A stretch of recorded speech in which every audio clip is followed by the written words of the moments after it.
যে সূরাগুলোকে আল্লাহ রাসূল সাল্লাল্লাহু আলাইহি ওয়াসাল্লাম বিশেষভাবে তেলাওয়াত করতে বলেছেন, তেলাওয়াত করবেন। সূরা কাহাফ জুমাবারে তেলাওয়াত করবেন। ফজরের পরে সূরা ইয়াসিন, মাগরিবের পরে ওয়াকিয়া পড়বেন, এশার পরে সূরা মুলক, রাতে ঘুমোতে যাওয়ার আগে সূরা বাকারার শেষ 2 আয়াত। মান কারাআ আয়াতাইন মিন আখিরি সূরাতিল বাকারাতি ফি লাইলাতিন কাফাতা, আল্লাহ নবী বলেন, যে ব্যক্তি রাতে ঘুমোতে যাওয়ার আগে সূরা বাকারার শেষ 2 আয়াত পরে ঘুমাতে যায়, ওই রাতের সেফটি সিকিউরিটি প্রোটেকশনের জন্য এই আয়াত দুইটাই যথেষ্ট হয়ে যায়। 3 কুল পড়বেন, 3 কুল, কুল হুয়াল্লাহু আহাদ, কুল আউযু বিরাব্বিল ফালাক, কুল আউযু বিরাব্বিন নাস।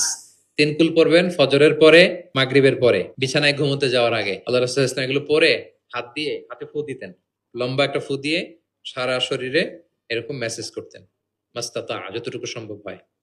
তাহলে এটা special protection from your Lord. হ্যাঁ, শয়তানের বিপরীতে, ব্ল্যাক ম্যাজিক, জাদু টোনা বানের বিপরীতে প্রোটেকশন নিলেন কার কাছ থেকে? এই ওজিফাগুলো পালন করবেন। যদি করেন আপনার জীবন প্রশান্তিময় হবে, আপনার জীবনের সব হতাশা